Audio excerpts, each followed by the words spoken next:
আসসালামু আলাইকুম। কেমন আছেন সবাই? আশা করছি আল্লাহ তাআলার অশেষ রহমতে আপনারা সবাই ভালো আছেন।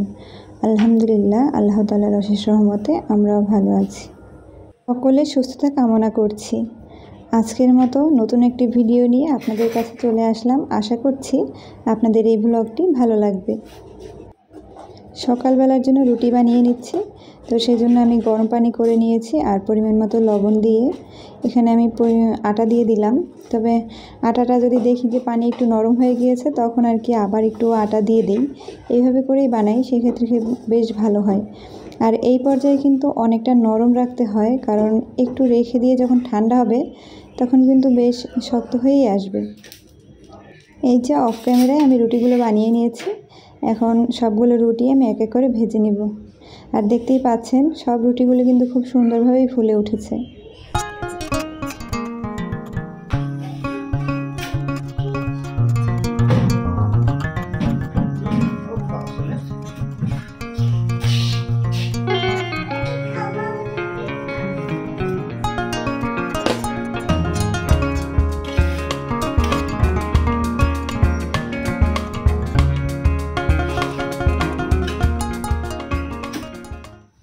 সকালবেলা রুটির সাথে মাঝে মধ্যে আমি এভাবেও ডিম রান্না করি।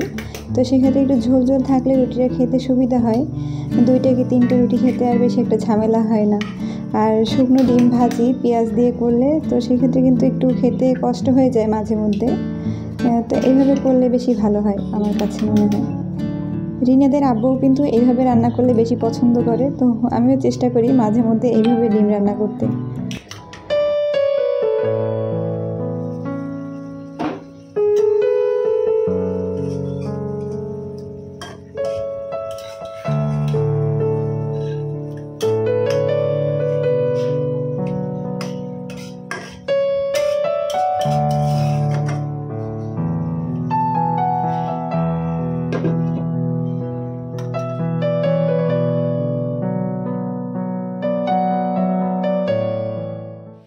সকালবেলা সবাইকে নাস্তা করিয়ে আমি একটু গাছের কাছে আসলাম। তো গাছগুলো কিন্তু বেশ সতেজ, আর ওইদিকে কিন্তু বৃষ্টিও শুরু হয়েছে, দেখতেই পাচ্ছেন। তবে বেশি সময় বৃষ্টি ছিল না, খুব অল্প সময়ই ছিল। আর এই যে এই গাছগুলোতে কিন্তু বেশ মাশাআল্লাহ আর কি সতেজতা আছে। আর এই যে একটা পাতা ছিঁড়ে এখানে এরকমই ছিল, আমি কিন্তু রাখিনি। তো সেখান থেকে একটা কুড়ি এসেছে, দেখতেই পাচ্ছেন। আমার ছোটো বোন আমাকে দেখিয়েছিল, আমি অনেক অবাক হয়েছি। সবসময় আর কি শুনেছি এই গাছগুলো পাতা দিয়েও চারা হয়, তো এই প্রথম দেখলাম। আমার টুকিটাকি কাজের মাঝে দেখেন আমার ছেলের অবস্থা। তার বাবা সবজি দিয়ে গেছে আর সে সুযোগে সব সবজি আর কি কাটাকুটি করছে, আমার হেল্প করছে, কাজে সহযোগিতা করছে। সবজি কাটো, হ্যাঁ নষ্ট করো বাবা। বাবা রিনাত, তুমি সবজি নষ্ট করো? আয় হায় রে বাবা, কি বলবে?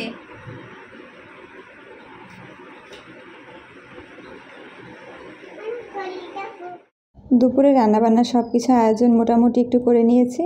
এই তো বরবটি রান্না করব আলু দিয়ে, আর একটা পাঙ্গাস মাছের মাথার অর্ধেক ছিল, তো ওইটা দিয়ে রান্না করব। আর এখানে আমি শিং মাছ রান্না করব। তো সব কিছু রেডি করে, আর এইদিকে আমি রিনাদের জন্য খিচুড়ি রান্না করেছি, আর হচ্ছে গিয়ে ভাত বসিয়েছি। তো এগুলো হয়ে আসলে আমি শিং মাছ রান্না করব, আর সাথে বরবটির তরকারিটা একটু ঝোল ঝোল করে রান্না করব। তো বরবটি আর কি যেহেতু মাছ ভুনা, আর এখানে একটু ঝোল রান্না করলে আজকের মতো হয়ে যাবে। আপনারা কারা কারা এইভাবে মাছের মাথা দিয়ে আর কি সবজি রান্না করেন বা খেতে ভালোবাসেন আমাকে কমেন্টস করে জানাবেন। আমার এই ছোটোখাটো ব্লগগুলো দেখে আপনাদের যদি একটু ভালো লাগে তাহলে প্লিজ আমার ভিডিওতে একটা লাইক দিয়ে দিবেন, আর চাইলে সুন্দর একটা কমেন্টস আমাকে করে যেতে পারেন। আমি কিন্তু অনেক বেশি খুশি হব, আপনাদের কথা জানতে পারলে আমার কিন্তু বেশ ভালো লাগে। তো এই তো রান্নাবান্না মোটামুটি শেষ করে ফেলেছি। আজকের মতো এখানেই শেষ করব, বেশি বড় করব না। সকালের আয়োজনটাই আপনাদের দেখালাম, আশা করছি ভালো লাগবে। আজকের মতো এখানেই বিদায় নিচ্ছি। আল্লাহ হাফিজ, আসসালামু আলাইকুম।